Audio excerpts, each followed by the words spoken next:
7 slide saja, tapi paling tidak dengan 7 slide itu sudah mewakili pengetahuan kalian tentang dasar-dasar tentang mesin pompa ya. Oke, jadi pada pertemuan hari ini, oke, sebelumnya sekarang di minggu keberapa ya?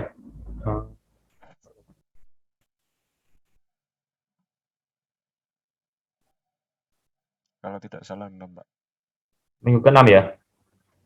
Minggu ke-6, jadi saya masih mengisi kurang lebih berapa? 3 ya. Jadi kurang lebih saya punya masih utang perkuliahan sekitar 3 pertemuan ya. Satu. Oke. Ya, nanti akan saya jadwalkan lagi untuk menutupi pertemuan yang belum saya lakukan. Oke. Jadi hari ini kita akan membahas masalah mesin pompa ya. Di mana outlet yang akan saya sampaikan pada hari ini ya, itu mengenai mesin pompa. Itu nanti ada prinsip dasar dari mesin pompa, terus kemudian bagian-bagian mesin pompa dan lain sebagainya. Kemudian ada alat ukur dan alat ya, peralatan yang akan kita gunakan dalam perawatan mesin pompa. Di mana yang nomor 2 ini itu sudah sempat kita singgung ya di pertemuan sebelumnya pada jenis-jenis perawatan ya. Ini sudah sempat kita singgung mengenai peralatan apa saja yang digunakan dalam melakukan perawatan mesin pompa. Tapi pada dasarnya hari ini saya akan menjelaskan tentang ini. Jadi dasar dari mesin pompa ya. Jadi definisi dari mesin pompa ya itu adalah mesin konversi energi atau MKE ya, mesin MKE yang digunakan untuk memindahkan fluida cair ya dari satu tempat ke tempat yang lainnya dengan prinsip perbedaan tekanan ya. Jadi di sini yang saya beri tebali ya dan saya beri huruf besar semua itu adalah yang terpenting yang paling utama. Jadi mesin pompa itu adalah mesin konversi energi atau MKE yang digunakan untuk memindahkan fluida cair ya. Jadi pompa itu hanya digunakan untuk fluida cair. Fluida cair. Dimana dulu atau mungkin di SMA atau kemarin waktu belajar fisika itu ada 3 zat ya Mas ya. Ada 3 zat dalam dunia kita sehari-hari ya. Ada apa? Zat padat, cair, dan gas. Ya. Dimana kalau fluida itu adalah ini. Jadi fluida itu adalah zat cair dan atau zat gas ya. Jadi dikatakan fluida bila zatnya itu berbentuk cair atau gas ya. Nah, untuk pompa ya. Jadi pompa itu adalah mesin konversi energi yang digunakan untuk memindahkan fluida cair. Tuh. Kalau fluida gas bagaimana, Pak? Nah, fluida gas itu yang membedakan dengan mesin pompa adalah ini. Jadi mesinnya itu dinamakan sebagai kompresor. Ya. Jadi kalau mesin pompa itu adalah fluida yang dipindahkan itu adalah fluida cair. Kalau kompresor itu adalah fluida yang dipindahkan adalah fluida gas. Ya. Jadi itu ya. Jadi kenapa ini saya tebal dan saya beri huruf besar semua ya. Jadi ini adalah yang paling penting ya. Jadi kalau menggunakan gas itu kompresor, kalau cair itu adalah pompa ya. Dari satu tempat ke tempat yang lainnya dengan prinsip perbedaan tekanan ya. Artinya dalam memindahkan fluida cair nantinya prinsip perbedaan tekanan ini yang menjadi prinsip utama dalam menggerakkan mesin pompa ya. Jadi kenapa kok pompa atau fluida cair itu bisa berpindah dari satu tempat ya titik satu ke titik yang kedua ya. Atau paling umumnya biasanya sering didefinisikan dari tempat yang rendah ya, dari tempat yang rendah ke tempat yang tinggi ya. Jadi lebih banyak didefinisikan di internet itu seperti itu. Nah, tapi lebih utamanya itu ada adanya prinsip perbedaan tekanan. Kenapa kok fluida cair itu bisa berpindah dari satu tempat ke tempat yang lainnya. Ya, oke. Jadi itu adalah definisi dari mesin pompa. Ya. Nah, pompa yang akan sering kita jumpai ya di perusahaan ataupun industri bentuknya seperti ini. Ya, agak lebih besar dari pompa-pompa yang banyak kita jumpai atau kita sering gunakan di kehidupan rumah tangga. Ya, jadi bentuknya seperti ini. Ya, di mana dia ada motor listrik, ada kopling dan pompanya itu tersendiri. Ya, kalau di pompa air yang di kehidupan sehari-hari itu sudah jadi satu. Ya, sudah ada motor listrik, pompa dan tidak ada koplingnya, tapi jadi satu poros. Ya, nah, itu yang digunakan pada mesin pompa. Ya, jadi gambarnya seperti ini yang akan sering kita jumpai di dunia industri. Ya. Nah, kemudian karena mesin pompa itu adalah mesin konversi energi, artinya ada perubahan energi yang terjadi pada pompa itu. Ya, apa saja energi yang terjadi yang dikonversi apa Mas kira-kira?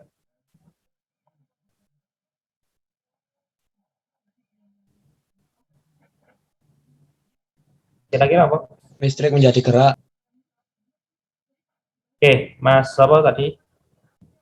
Raihan, Pak. 2B. Raihan 2B. Raihan 2B. Ada lagi yang lain? Energi mekanik, Pak.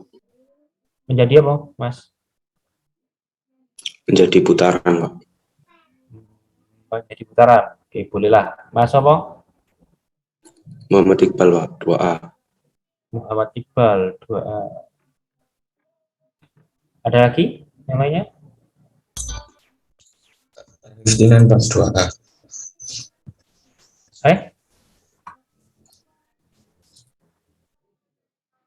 Ada lagi?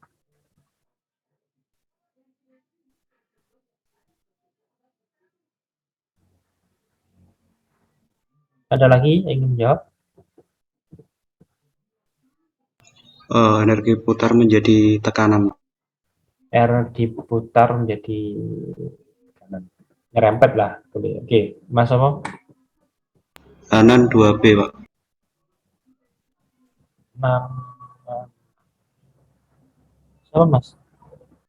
Absen 8, Pak. Absen 8. Kanan. Oh, ada. Oke. Oke ya.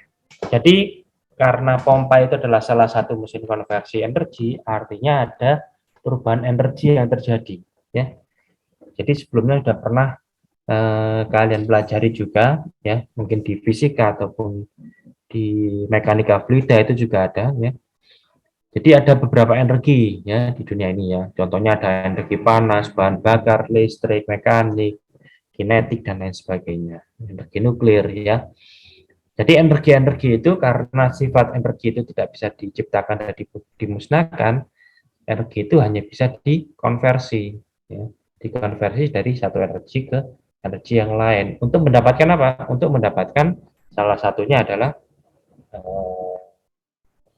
efisiensi yang bisa kita gunakan. Terus ya.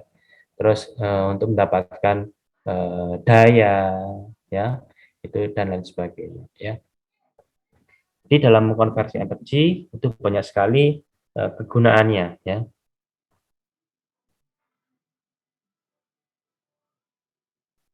Oke. Nah, di dalam pompa itu energi konversi energi yang terjadi itu adalah apa aja ya. Jadi yang pertama tadi yang udah benar ya, ada energi listrik. Energi listrik ya. Karena dalam satu kesatuan pompa pasti ada yang namanya ini yang sebelah kanan sendiri, motor listrik. Motor listrik. Ya. Sehingga awalnya itu pastinya ya pompa itu harus dinyalakan dengan menggunakan listrik ya. Nah, kemudian apa yang terjadi, konversi energi apa yang dikonversikan? Jadi energi listrik dirubah atau dikonversikan menjadi energi putaran atau energi mekanik tepatnya ya, bukan putaran ya, energi mekanik. Energi mekanik.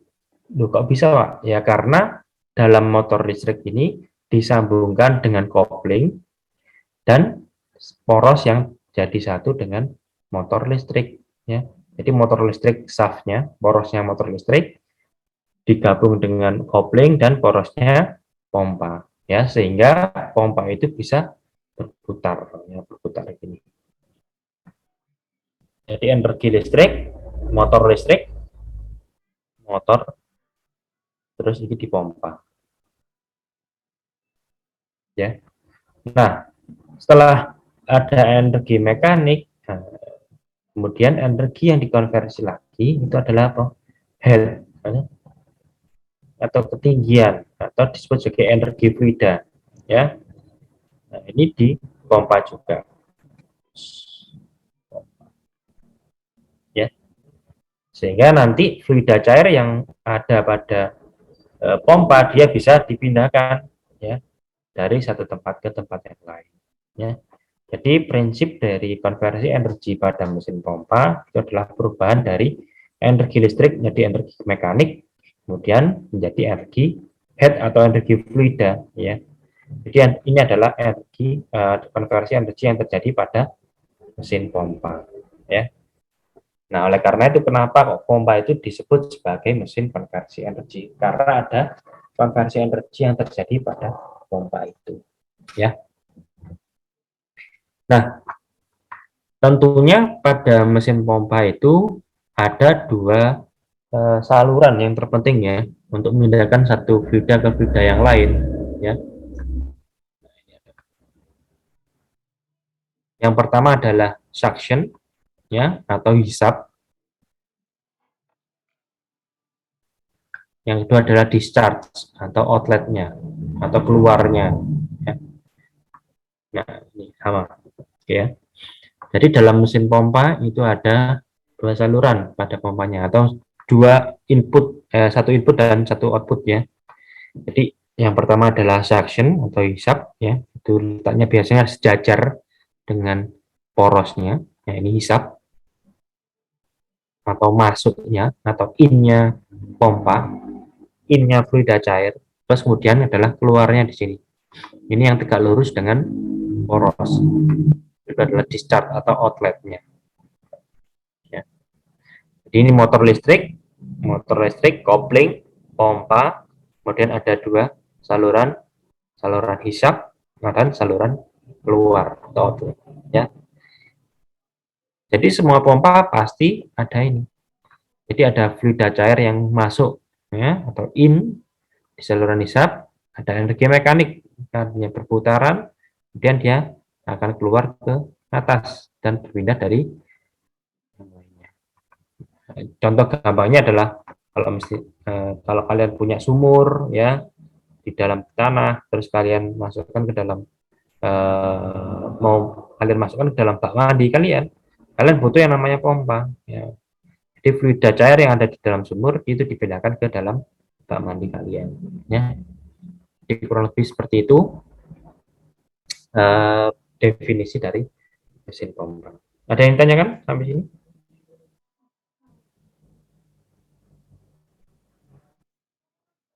Oke, tidak ada ya. Nah, sebelum saya masuk ke fungsi mesin pompa, ini akan saya jelaskan dulu di sini aja, baliknya. Harusnya prinsip kerjanya dulu. Oke, ini ya.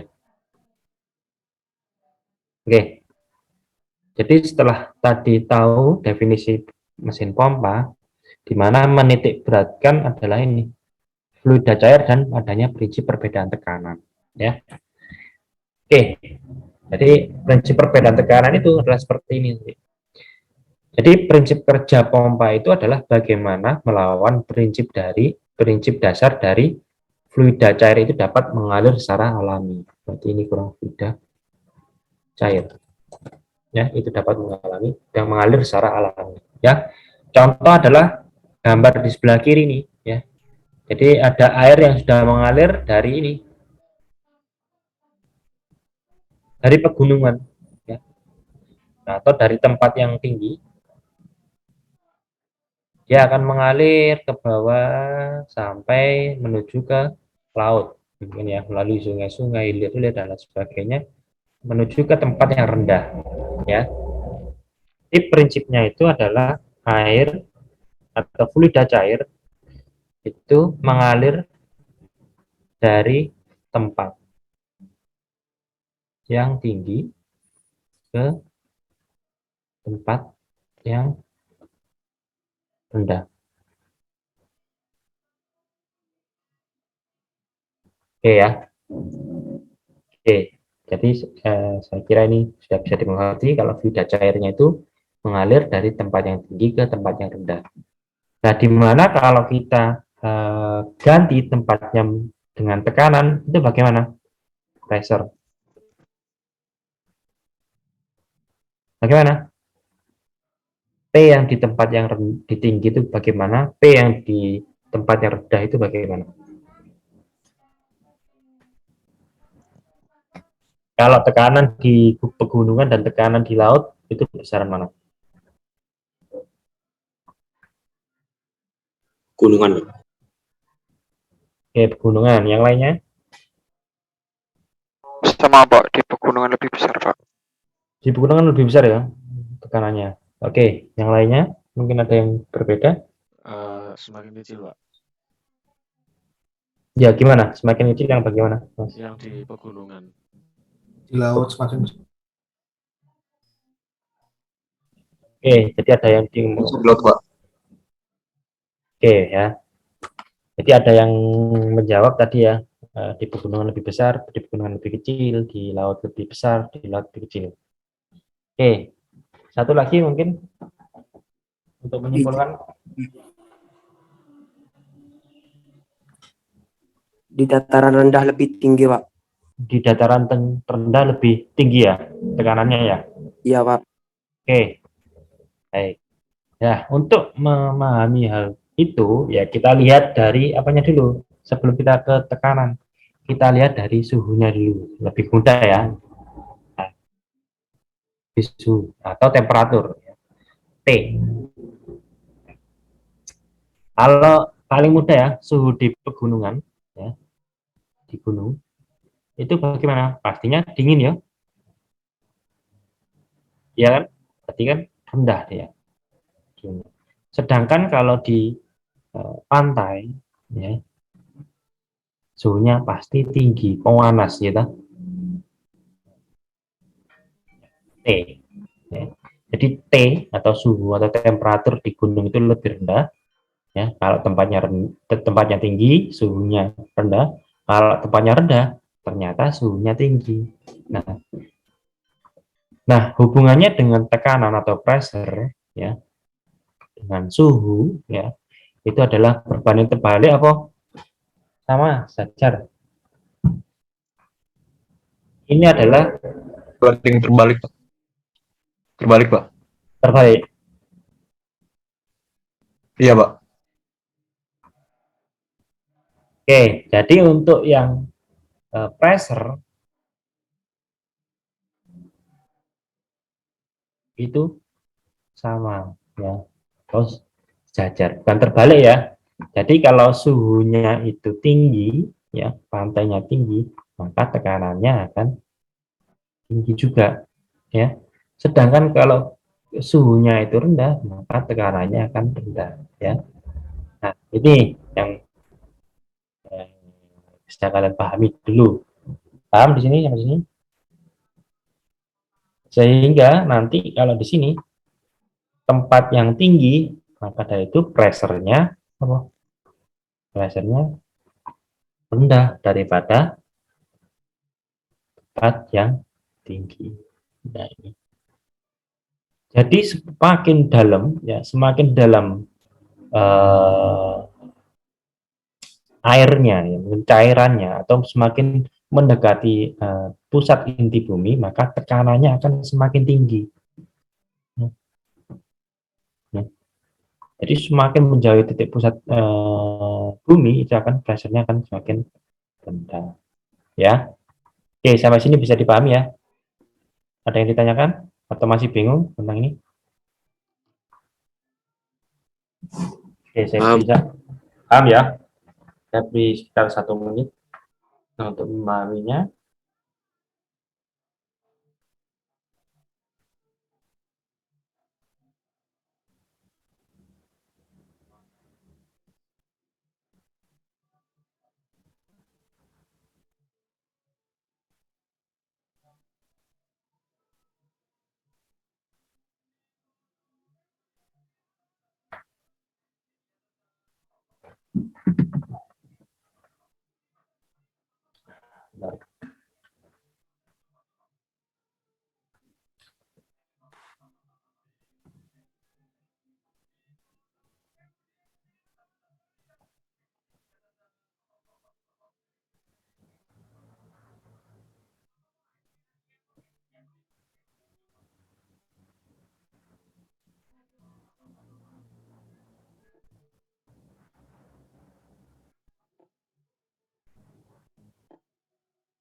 Oke, kita lanjut ya.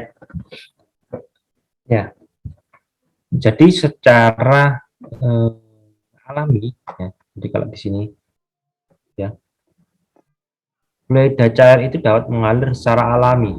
Ya. Jadi secara alami itu fluida cair itu mengalir ya dari tekanan yang rendah ke tekanan yang tinggi, ya. Jadi tekanan di gunungan mengalir ke bawah ke tekanan yang tinggi. Nah, itu adalah dari fluida cair. Ya. Jadi kalau kalian punya, misalkan contoh air, ya, kalian taruh di tempat yang tinggi, dia akan mengalir secara alami dari atas ke bawah. Itu sudah sifatnya fluida cair. Ya. Pasti dia akan mengalir secara alami. Nah, karena pompa itu digunakan untuk memindahkan fluida cair dari satu tempat ke tempat yang lain. Oleh karena itu, prinsip kerja dari mesin pompa dia melawan prinsip dasar dari fluida cair. Jadi artinya pompa itu digunakan untuk ini. Jadi kalau saya punya suatu fluida cair, ya contoh ini ya, di dalam sumur, di sumur resapan dan lain sebagainya, boleh namanya. Terus saya berikan pompa, terus saya punya bak mandi yang berada ya di bak mandi, ya. Dimana kalau yang di P sini dia akan tekanannya tinggi, ya. Nah kalau di bak mandi tekanannya rendah. Nah oleh karena itu, karena ini tidak bisa mengalir secara alami, ya. Oleh karena itu butuh bantuan mesin konversi energi berupa pompa, ya. Sehingga apa? Sehingga nanti dia akan bisa mengalir dari tempat yang rendah ini ke tempat yang tinggi. Oke, paham ya sampai sini ya? Paham, Pak. Nah, prinsipnya pompa bagaimana? Karena ada konversi energi yang terjadi ya terhadap putarannya pada pompa tersebut, sehingga apa? Agar air yang atau fluida cair yang ada pada sini, ya ada di bawah sini, ya, atau dengan tekanan tinggi, dia akan masuk ke dalam sisi suctionnya atau sisi hisapnya, ya. Jadi ini kalau saya ini,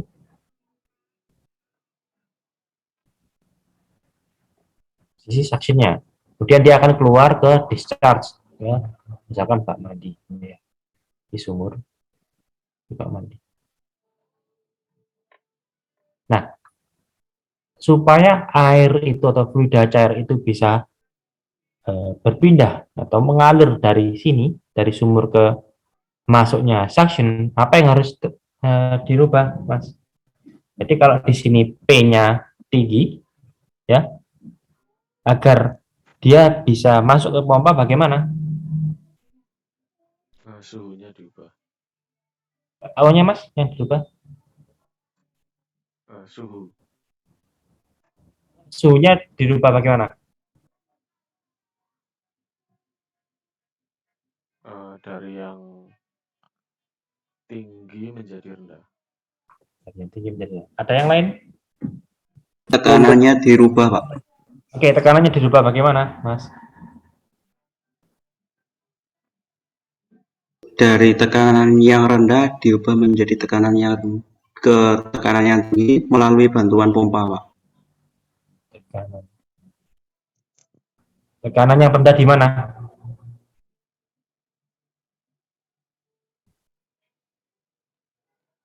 Oke, kurang sedikit lagi ya, itu jawabannya. Gini, misalkan ini ya, saya punya P lagi. Nah, ini ya, P1 ya. Terus di sini ada P2 ya. Nah, terus kemudian ada suction dan discharge atau hisap dan keluarnya. Artinya ini ada P in dan P out. Nah, artinya yang harus dirubah yang mana? P in atau P1 atau P out atau P2?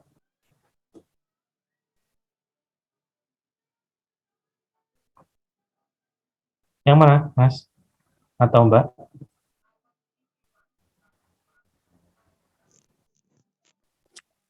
Yang out-nya, Pak. Yang out-nya, ya. Yang lainnya?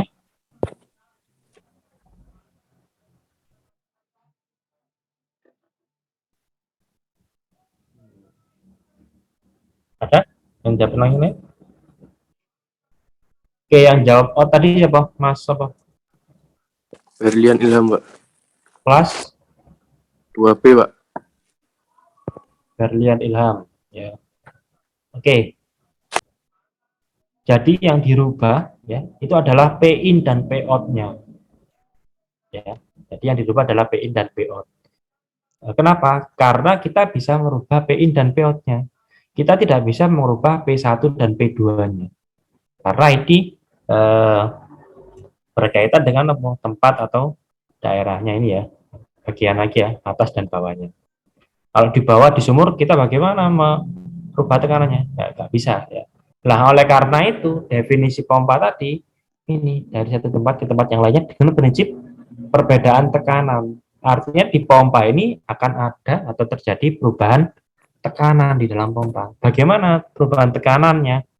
Jadi agar air itu ada fluida cair itu bisa mengalir dari sumur ke pompa. Nah, kita kembali ke ini prinsip dasar fluida cair itu bisa mengalir. Kalau di P1 ini tinggi, artinya kalau airnya, contoh ya, airnya itu agar bisa mengalir masuk ke suction atau ke pompa, artinya PI-nya akan diperbesar lagi. Ya kan? Jadi di sini P1 besar atau tinggi, di P-in itu lebih tinggi lagi.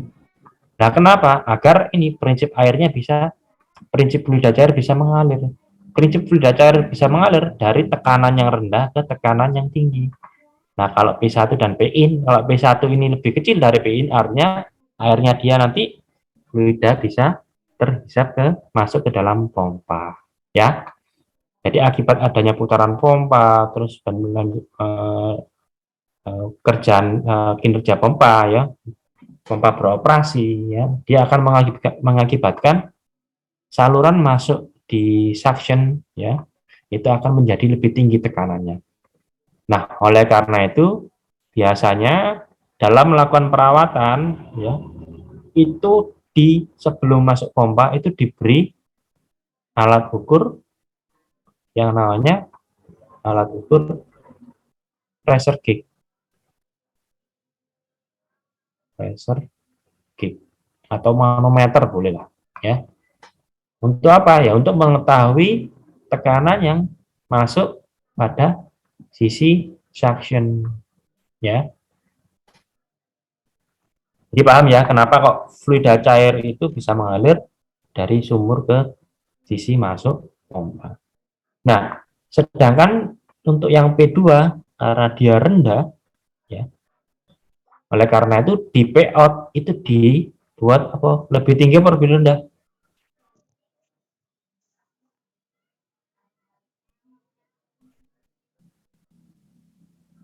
Lebih Tinggi, Pak. lebih rendah lagi. Lebih rendah. Ya. Agar apa? Agar P out ini dia rendah dia akan bisa mengalir ke atas. Ya. Oke, contoh yang analoginya lagi agar lebih mudah. Kalau P1 itu misalkan 1 PSI misalkan, atau Pascal bolehlah, PA atau PSI ya. Oleh karena itu di P-in itu harus dibuat lebih tinggi dari 1 PSI ya. Ya, misalkan 2 PSI atau 2 Pascal ya. Sehingga air itu bisa mengalir dari bawah ke atas. Nah, sedangkan di P2 dan di P-out, karena di P2 itu mungkin ya, misalkan ya contohnya 0,5 PSI, harusnya di P-out itu harus lebih rendah dari ini. Misalkan 0,25 PSI. Nah, ini ya.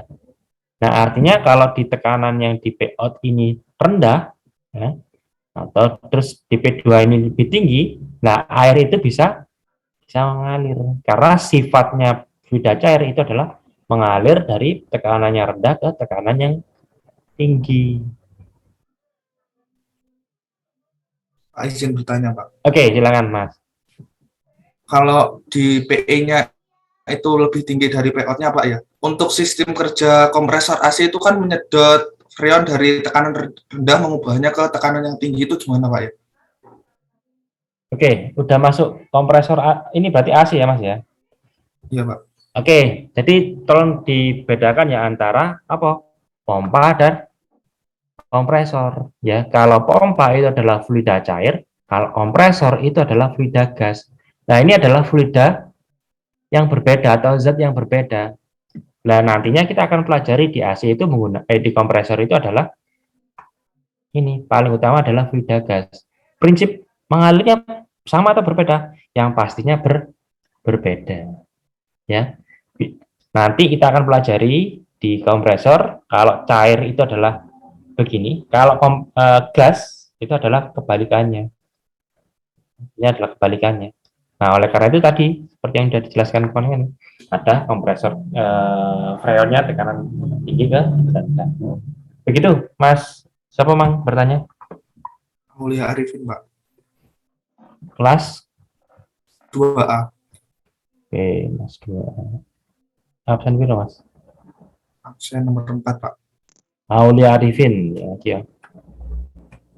Begitu, Mas ya. Baik, Pak. Terima kasih. Nah, sama-sama. Jadi beda antara kompresor dan pompa. Fluidanya berbeda. Ada lagi yang ingin ditanyakan?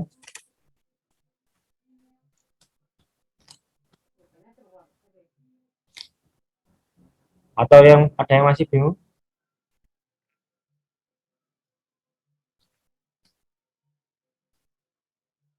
Oke, jelas ya.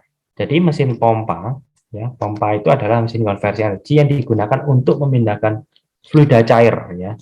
Jadi tolong digarisbawahi, ya, fluida cair. Boleh air, minyak, bensin, dan lain sebagainya, ya. Pokoknya yang berbentuk zat cair itu bisa digunakan untuk memindahkan fluidanya itu menggunakan mesin yang namanya pompa. Ya. Jadi memindahkan dari satu tempat ke tempat yang lainnya dengan prinsip perbedaan tekanan. Ya, ada perbedaan tekanan di sisi inlet dan sisi outlet, atau saluran inlet dan saluran outletnya. Ya. Jadi perbedaan tekanan itu akan terjadi pada ini akibat adanya pompa bekerja. Ya, jadi nanti setelah ini akan saya jelaskan kenapa kok bisa terjadi perbedaan tekanan. Ya. Nah, fungsi mesin pompa ini ya, ini hanya saya berikan beberapa contoh ya, pompa yang banyak sering digunakan ya. Nah, dalam dunia teknik sipil ya, kalau kalian tahu tentang beton ya, beton yang masih dalam bentuk cair ya, itu disalurkan menggunakan mesin pompa ya, mesin pompa yang mobil mesin pompa itu disalurkan sampai sini, sehingga dia memindahkan dari molennya ya, atau bak penampungnya ke tempat yang ingin digunakan ya, di sini mungkin bangunan, rumah atau lain sebagainya ya. Jadi adalah menggunakan mesin pompa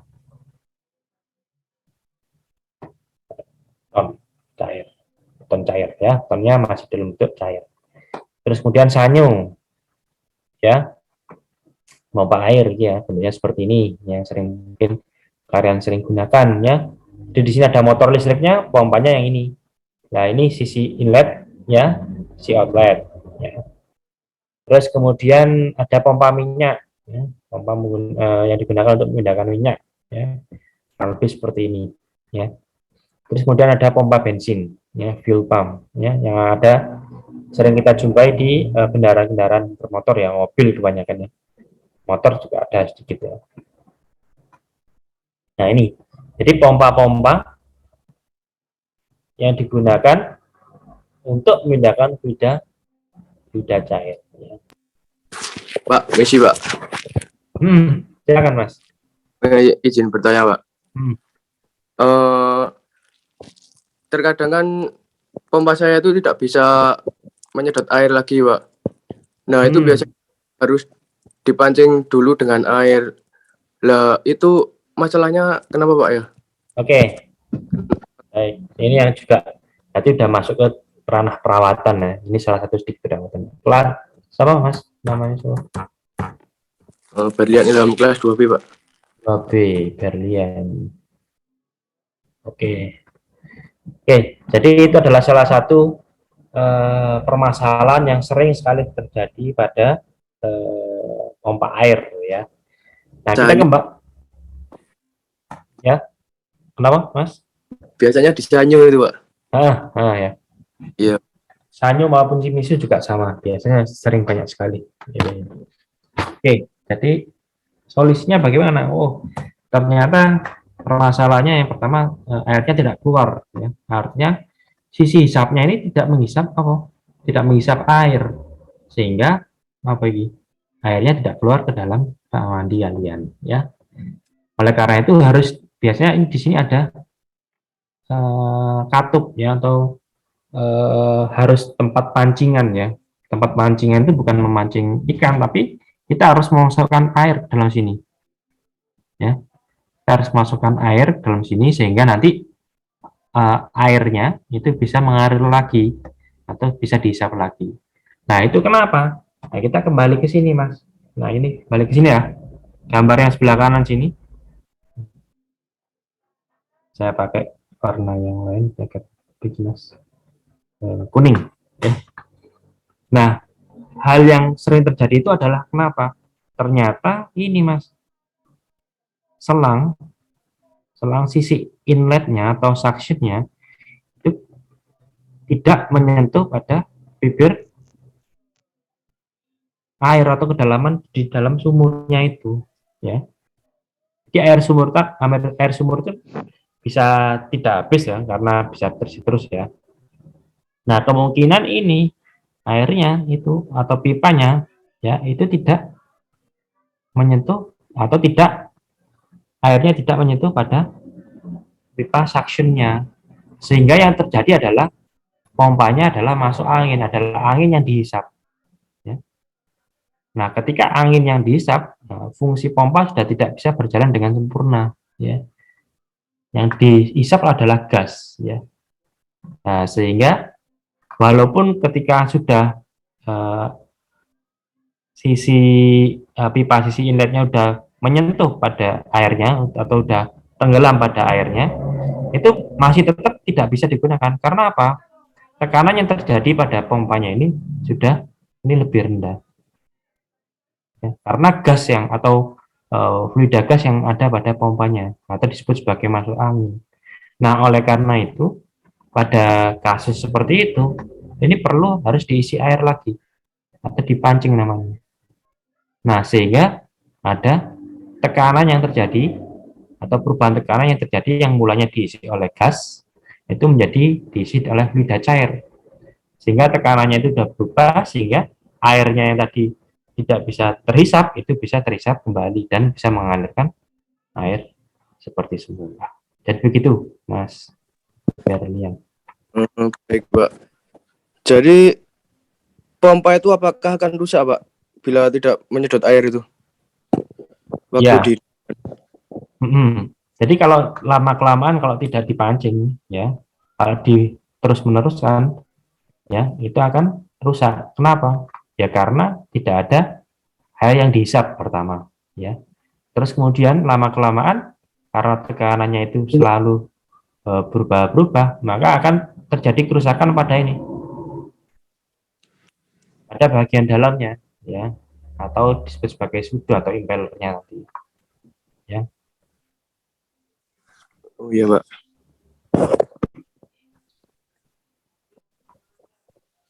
Ada lagi yang ditanyakan?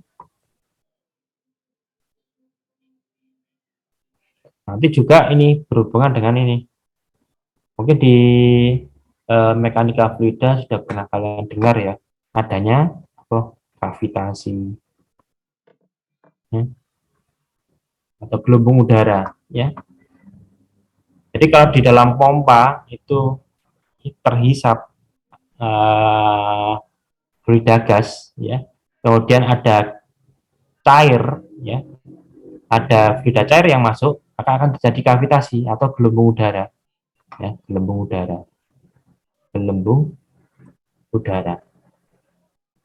Nah, seperti kalau kalian meniup ya sedotan ke dalam minuman, ya, itu kan sebenarnya kan gas yang kalian tiup ya ke dalam gelas atau minuman. Nah, gelembung udara ini ketika dia terjebak di dalam sini, ya, di dalam pompa, ya, ketika dia pecah karena akibat adanya putaran dari pompa, maka dia akan menimbulkan tekanan yang besar. Nah, tekanan yang besar. Sehingga nanti bisa merusak bagian dalam dari pompa. Nah, itu yang sangat dihindari ketika merawat suatu pompa. Jangan sampai ada masuk angin terhadap pompanya atau udara di dalam pompa. Ya. Ada lagi yang ditanyakan? Izin tanya, Pak. Silakan. Apa akibatnya kalau misal pompa itu digunakan untuk memompa fluida yang bukan sesuai spesifikasinya gitu, Pak? Oke. Ya pastinya akan rusak, Mas, ya. Jadi dalam suatu pompa itu punya spesifikasi tersendiri. Contoh ya, pompa bensin dengan pompa minyak pastinya mempunyai spesifikasi yang tersendiri. Artinya dia punya densitas atau massa jenis yang tersendiri untuk fluida cair, ya. Jadi pompa air dan pompa bensin juga berbeda fungsinya. Ya, pompa beton cair juga berbeda ya dengan pompa-pompa air maupun minyak. Ya pastinya kalau pompa air ini difungsikan untuk memompa minyak, dia akan mengalami kesulitan, ya. Jadi suatu pompa itu didesain sesuai dengan fluida cairnya. Jadi sesuai dengan kekentalan dari fluida tersebut, ya, fluida cairnya itu, ya, itu sudah disesuaikan. Ya. Jadi kalau pompa beton itu mempunyai kekentalan tersendiri, ya, bentuknya tersendiri. Terus kemudian untuk pompa air itu juga tersendiri. Ya kalau digunakan untuk hal yang tidak sesuai spesifikasi, artinya akan lebih cepat rusak atau bisa jadi tidak bisa berfungsi, Mas. Karena apa? Karena nanti misalkan ya pompa air dia menyedot minyak, ya misalkan menyedot minyak. Nah, kekuatan dari kekuatan hisap untuk pompa air ini itu sangat kecil, ya. Jadi kalau minyak kan kekentalannya lebih tinggi daripada air, ya. Jadi dia butuh tekanan hisap yang tinggi. Ya, oleh karena itu kalau pompa air digunakan untuk menghisap minyak, ya bisa jadi minyak itu tidak bisa berpindah dari satu tempat ke tempat yang lainnya. Akhirnya hanya udara atau gas saja yang terhisap. Gitu, Mas apa? Muhammad Bintang, Pak, kelas 2. Muhammad Bintang, kelas 2. Gitu, Mas Bintang ya. Iya, Pak. Ada lagi yang ditanyakan? Pak, izin bertanya, Pak. Untuk problemnya Masnya tadi, untuk pompa yang dipancing dulu pakai air, Pak, ya. Kan tadi kan untuk solusinya kan ada pompa yang paralon yang bawah itu nggak menyentuh sumber airnya gitu kan, Pak. Nah, sedangkan untuk pompa-pompa sekarang itu paralon bawahnya itu udah ada kayak tosen gitu, Pak. Tosen itu kayak alat yang digunakan buat air yang sudah tersedot masuk ke pompa itu nggak jatuh lagi ke bawah ketika pompanya dimatikan gitu, Pak. Nah, apa kalau masalah seperti itu bisa mungkin terjadi gara-gara itu, Pak, ada kebocoran pada pipanya gitu, Pak. Sehingga apa ya, kayak proses hisapnya itu tidak kuat gitu, Pak. Oke. Ya.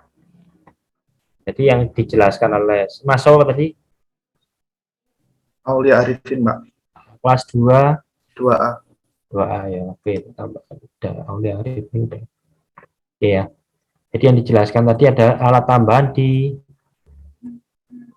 ini ya, di bagian bawah sini Mas ya. Ya, di bagian bawah pipa Oke. itu. Nah, yang terpenting yang perlu kalian ketahui atau kalian pahami adalah di sini. Jadi ketika ada kerusakan di sejumlah bagian part ini, dia akan mempengaruhi tekanan hisap pada pompa. Ya. Oke, yang dijelaskan oleh Mas Aulia Arifin tadi juga benar. Misalkan ya dalam pipa paralon ini itu terjadi kebocoran, ya atau bocor lah, ada salah satu bocoran. Artinya tekanan hisap itu dia tidak akan sebesar yang semula, akan berkurang. Nah, kalau tekanan hisapnya berkurang, artinya akan ada perbedaan tekanan yang tidak signifikan, sehingga air itu tidak bisa secara sempurna juga, ya. Nah, penambahan alat seperti ini itu adalah dimodifikasi oleh pihak manufaktur pompa supaya hal-hal yang seperti ini itu bisa mengurangi kerusakan pada pompanya, ya. Nah, biasanya kan pada pihak manufaktur atau pembuat pompanya memberikan garansi, ya, berapa tahun, ya. Agar kenapa? Nah, garansi ini kalau ada kerusakan pada pompa, harusnya pihak manufaktur atau produksi pompa tersebut atau produsen pompa tersebut harus mengganti pompa dengan yang awal. Nah, oleh karena itu modifikasi yang sudah ada sampai sekarang itu digunakan untuk mengurangi kerusakan yang terjadi pada mesin pompa. Ya, jadi adalah tambah-tambahan peralatan yang baik juga. Ya. Ya mungkin belum saya jelaskan tadi, tapi sudah dijelaskan oleh teman kalian ya, bahwasanya ada peralatan yang mendukung untuk mengurangi ini kerusakan pada pompa atau meminimalisir agar air itu tidak masih tetap mengalir seperti yang begitu ya Mas Aulia ya. Baik, Pak, terima kasih. Ada lagi yang ditanyakan? Pak izin masuk Pak. Silakan. Suryadi Sanjaya Pak, belum di absen. Oh, oke. Kelas 2A. Oke Pak, kelas 2A. Suryadi Sanjaya. Oke. Ya. Mohon izin atas nama Lingga tadi belum di absen. Lingga 2B. 2A Pak. 2A. Absen berapa, Mas? Absen 13 Pak. Oh, gak ada ya gini ya? Di absen yang baru ada Pak, di absen yang lama nggak ada. Yang di awal baru di tengah. Di pertengahan. Liga ya?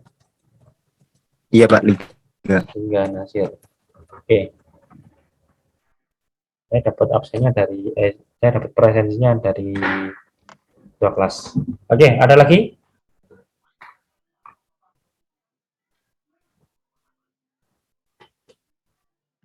Oke, saya lanjutkan ya. Nah, ini ya yang terpenting bagian-bagian dari mesin pompa, ya. Jadi ini untuk kebanyakan mesin pompa yang digunakan, ya.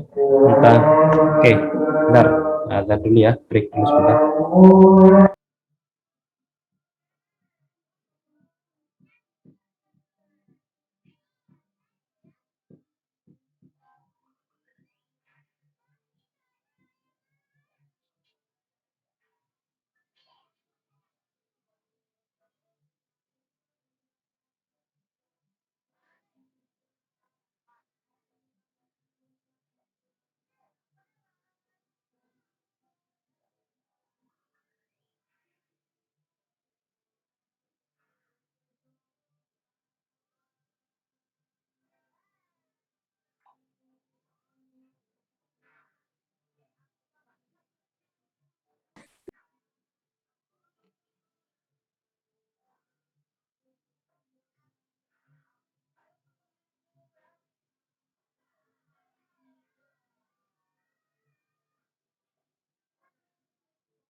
Oke, saya lanjutkan ya. Jadi bagian-bagian atau part ya dari mesin pompa, dari kebanyakan semua mesin pompa itu kurang lebih ada bagian-bagian ini ya.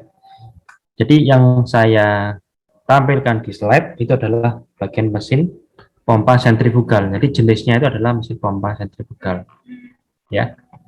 Jadi yang pertama adalah ada motor listrik ya, di sebelah kanannya ada motor listrik disambungkan dengan shaft, terus ada kopling ya.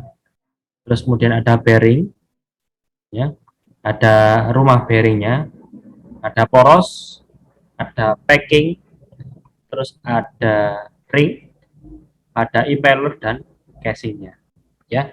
Jadi untuk menentukan apakah jenis pompanya itu sentrifugal adalah dilihat dari ini bentuk covernya atau casingnya. Jadi bentuk casingnya itu berupa volute atau disebut sebagai rumah cacing, rumah keong, sorry, rumah keong ya. Karena apa? Karena bentuknya covernya itu seperti keong ya. Jadi untuk pompa sentrifugal, untuk menentukan apakah jenisnya itu pompa sentrifugal adalah dari casingnya, rumah keong, berbentuk rumah keong ya. Nah, komponen-komponen atau bagian-bagian utamanya yang lain itu adalah ini impeller atau sudu ya. Jadi di setiap pompa dia pasti mempunyai suatu impeller atau sudu atau baling-baling ya. Nah, kemudian pastinya ada shaft ya dan kopling. Kemudian ada juga bearing dan packing ya. Jadi nanti ketika praktek kalian bisa membongkar dan memasang kembali bagian-bagian ini, bagian-bagian utama untuk mesin pompa sentrifugal ya. Mungkin untuk jenis-jenis mesin pompa yang lain itu akan sedikit berbeda bentuknya saja. Tapi bagian-bagian utamanya itu kurang lebih sama. Ada impeller, shaft, bearing, dan casingnya. Ya. Nah, kemudian yang terakhir ya. Nah, dalam melakukan perawatan dalam mesin pompa, kita perlu yang namanya adalah standar. Ya. Jadi standar dalam melakukan perawatan mesin pompa. Ya. Jadi dalam dunia teknik mesin terutama ya, kita melakukan suatu hal, misalkan mau mengelas ya, itu ngelas itu dasarnya juga harus ada standarnya. Ya, kita melakukan perawatan mesin perkakas itu juga ada standarnya. Kita melakukan mengoperasikan mesin perkakas itu juga ada standarnya. Ya. Nah, dalam melakukan standar dalam perawatan mesin pompa itu ada beberapa standar yang mendukung dalam melakukan perawatan mesin pompa ya. Jadi ini ada beberapa ya, ada 1, 2, 3, 4, 5, 6, 7, 8, 9, 10 dan 11. Ada kurang lebih 11 atau mungkin lebih banyak, lebih bisa lebih banyak lagi ya. Tapi yang terpenting di sini adalah kebanyakan yang digunakan dalam melakukan perawatan mesin pompa itu adalah standar-standar ini. Ya. Kalau ini kan bisa juga di kompresor juga sama. Ya. Jadi kayak ini standar 610 itu adalah centrifugal pumps for general refinery service. Ya. Jadi sentrifugal, pompa sentrifugal. Dan ada metallic gasket untuk piping, ya, perpipaan, ya. Terus kemudian ada ini NEMA. NEMA ini arahnya ke motor listrik, ya, NEMA. Ini perawatan pompa di motor listriknya. Motor listrik. Walaupun mungkin dalam paket penjualan mesin pompa ya atau dalam kelengkapan yang sudah diberikan oleh manufaktur pompanya itu sudah biasanya diberikan apa yang namanya manual book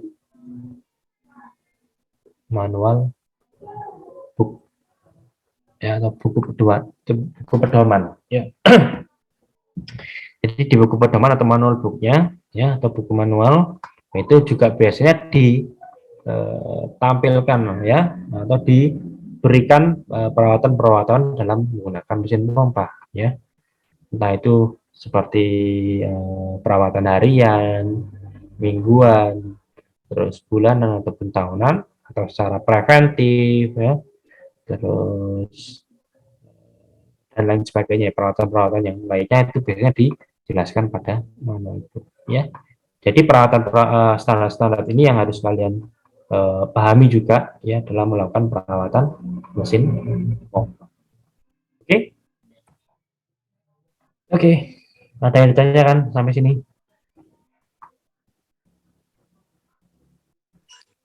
Pak, Ya, Mas ya. izin bertanya, Pak. Silakan. Di pompa air kan ada kapasitor, Pak ya. Nah, biasanya kan kapasitor nyala matinya itu otomatis. Nah, ini akibat terjadinya kematian pada kapasitor itu kenapa, Pak ya? Sampai nggak bisa nyala gitu, Pak. Oke, dalam pompa apa, Mas? Pompa air, Pak. Di Sanyu itu, Pak. Kan ada kapasitornya. Nah, itu kapasitornya kok mati itu penyebabnya itu apa gitu, Pak? Oke. Ya, terima kasih. Oke. Jadi begini ya. Jadi dalam kemajuan dunia pompa ya, terutama di dunia teknologi untuk bidang pompa ya, itu adalah ya bisa disebut sebagai kapasitor atau pressure switch ya. Jadi ada pompa otomatis, Mas ya. Jadi pompanya pompa otomatis ya. Iya, Pak. Ya, jadi pressure switch. Jadi pompanya itu bisa menyala tanpa dinyalakan terlebih dahulu ya. Jadi kalau saya share lagi ya di sini. Bentar ya. Nah, ini saya copy sih. Saya copy di sini. Ya, sini ya. Misalkan ini mesin pompa ya. Ya. Jadi kalau dalam mesin pompa itu ada mesin pompa yang awal dulu ya. Jadi sebelum adanya pompa otomatis adalah pompa manual. Nah, artinya harus ada saklar yang awal ya dalam menyalakan pompanya. Jadi ketika saklarnya dinyalakan, maka pompanya itu akan beroperasi sehingga airnya bisa mengalir ya. Nah, kemajuan teknologinya itu ada yang namanya pressure switch ya. Jadi di dalam pompa ya. Nah, di sini lagi. Nah, ya, lagi ya. Nah, di sini itu ada yang namanya ya boleh disebut sebagai kapasitor atau lebih tepatnya adalah pressure switch. Ya. Nah, pompanya ini dia akan beroperasi ketika ada tekanan yang ada pada sini. Ya, ada perubahan tekanan, misalkan ya, ketika kalian menghidupkan kran atau membuka kran ya, harusnya ada air yang mengalir ya, sehingga ada tekanan yang berubah ya, tekanan yang berubah di discharge dan di suction ataupun mungkin di seluruhan sini ya, keseluruhan sini ada perubahan tekanan, sehingga ada perubahan tekanan sedikit ya, dia akan menyalakan ini. Nah, ini adalah pompa yang namanya pompa otomatis.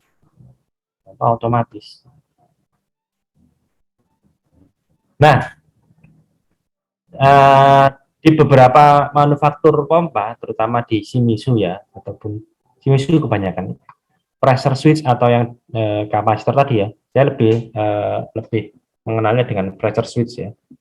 Nah, itu lebih banyak dijumpai apa? Ini mati nyala, jadi pompanya itu adalah mati nyala ya. Atau mungkin biasanya bahasa lapangannya adalah cetak, begitu ya Mas ya. Nah, itu apa yang penyebabnya? Penyebabnya adalah di dalam saluran pipa ini Mas ya, saluran dalam pompanya ini ya. Nah, ini kan pressure switch ini bisa diatur ya, pressure switch ini bisa diatur. Jadi ketika tekanannya, misalkan saya punya kran, ini saya punya kran dalam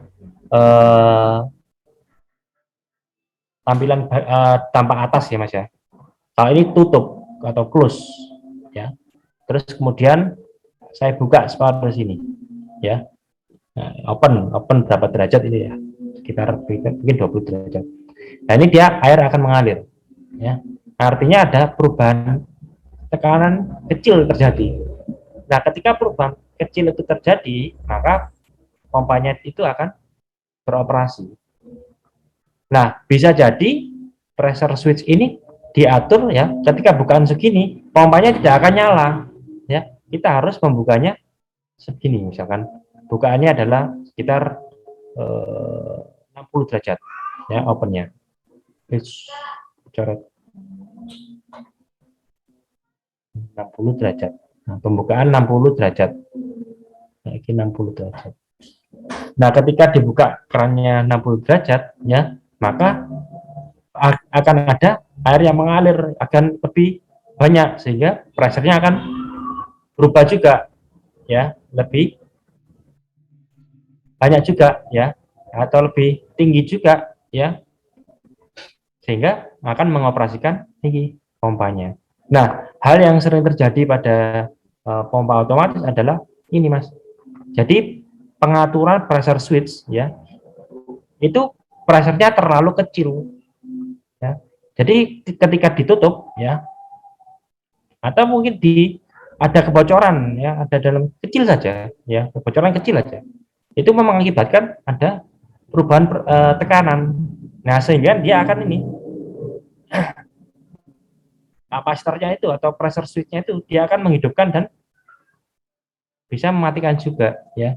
Jadi dia akan mati muruk, ya. Dan nyala tidak menyala mati gitu ya.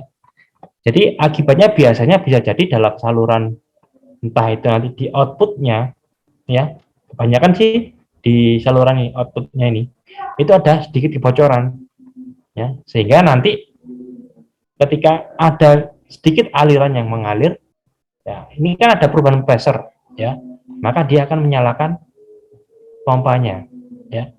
Terus kemudian tidak ada lagi, ya, tertutup lagi bocorannya, atau mungkin kecil, sangat kecil perubahannya. Maka yang harus dilakukan ya harus ini menyetel lagi pressure switch-nya, Mas, supaya lebih besar lagi perubahan tekanan yang terjadi untuk mengoperasikan pompanya. Jelas begitu, Mas ya? Oh, iya Pak, siap. Ya. Jadi silakan diatur dulu, ya kalau bilangnya kapasitor dulu, tapi lebih banyaknya di lapangan tuh bilangnya pressure switch, Mas, ya. Iya, baik Pak. Kasih Pak. Mas siapa? Wes ya?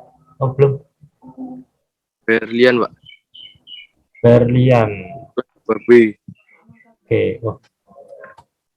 Ada lagi? Terima kasih, Pak. Sama-sama.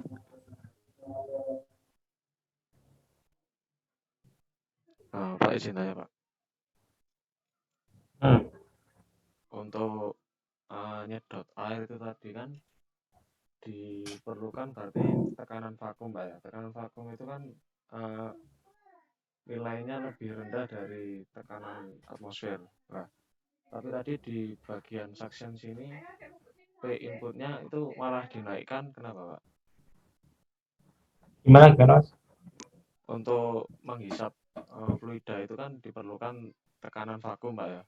Sedangkan tekanan vakum sendiri itu nilainya lebih rendah dari tekanan atmosfer. Nah, di bagian nyedotnya ini atau P inputnya ini itu kenapa malah lebih dibesarkan, Pak?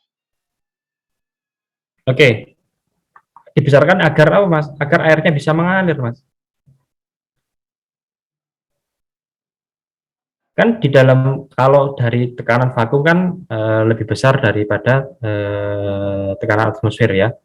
Vakum itu bisa lebih 0 ataupun mungkin minus ya. Oleh karena itu di dalam suction ini atau di pipa yang di bawah sini itu dibuat tekanannya walaupun sudah tinggi ya, itu harus dibuat lebih tinggi lagi di sisi inletnya. Kenapa ya? Karena agar fluida cairnya itu bisa mengalir atau airnya itu bisa mengalir.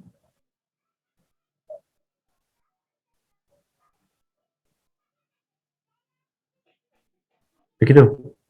Berarti tidak Pak, ya, tidak menggunakan prinsipnya tekanan vakum itu tadi. Maksudnya?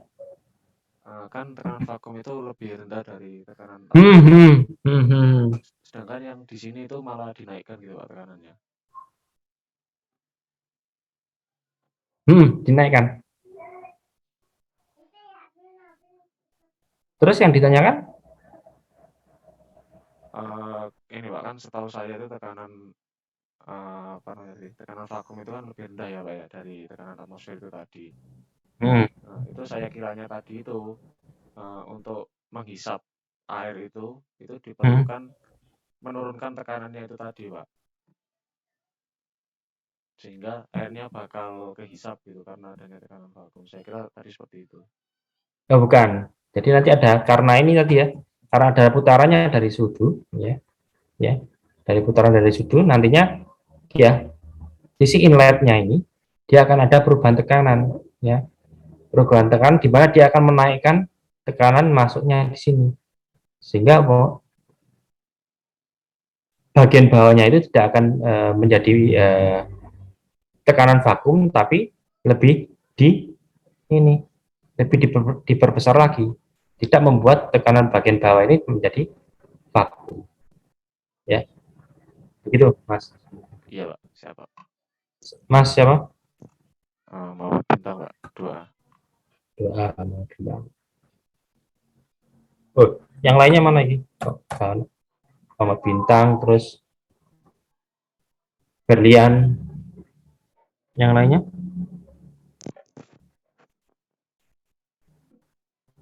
Ada lagi yang ditanyakan? Izin bertanya, Pak. Silakan Mas. Siapa? Hanan, Pak. Hanan, oke. Ya, di slide Bapak yang pertama tadi kan diperlihatkan ada koplingnya ya Pak. Itu kenapa dikasih kopling Pak? Kenapa nggak satu poros saja Pak, biar efisien gitu? Ini ya, ini Mas ya, atau ya wes ini ya. Jadi dalam pompa itu nanti walaupun di perusahaan-perusahaan nantinya ya kalian jumpai, atau entah nanti PKL ataupun bekerja, nanti akan sering menjumpai mesin pompa bentuknya seperti ini, di mana ada motor listrik yang disambungkan dengan kopling, ya, kemudian ada pompa. Yang ditanyakan adalah koplingnya ini Mas ya, kenapa kok nggak langsung jadi satu ini ya? Iya Pak. Oke, Mas Hanan ya. Nah, kenapa? Karena apa Mas? Agar mudah melakukan perawatan ini, lagi, ya. Nah, ini kenapa kok nggak ada mesin motor listriknya? Karena apa yang ditampilkan atau ditonjolkan itu adalah mesin pompanya. Nah, kenapa diberi kopling? Karena nanti ketika yang apa namanya yang terjadi kerusakan adalah pompanya, kita hanya butuh melakukan perawatan pada mesin pompanya. Ya. Nah, kalau nanti tidak diberi kopling, ya, atau menjadi satu shaft, ya, antara mesin motor listrik dan pompa, nanti untuk melakukan perawatan misalkan, ya, dalam melakukan perawatan shaft ataupun yang ada di dalam shaft atau mengganti bearing ya paling utama, ya, itu kita akan mengalami kesulitan ya dalam melakukan pembongkaran, ya. Nah, kalau adanya kopling, ya, itu kita hanya mengkhususkan pada mesin pompanya aja dalam melakukan perawatan, mesin motor listriknya tidak apa-apa, ya. Jadi kita bisa membongkar lebih mudah, ya. Jadi koneksinya atau mungkin jalannya untuk melakukan perawatan terhadap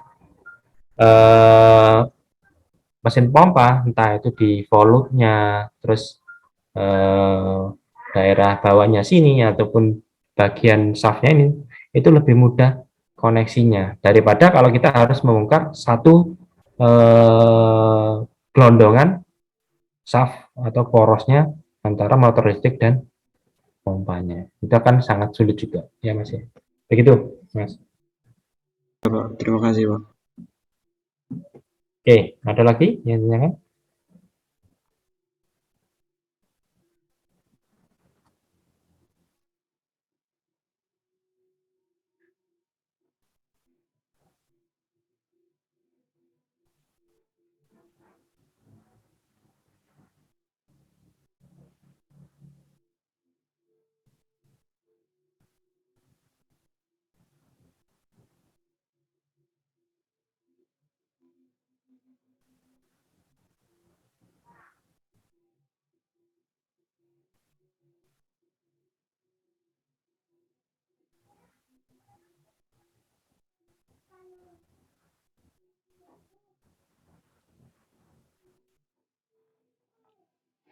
Sudah? Cukup?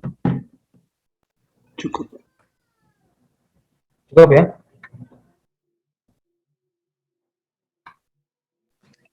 Pak.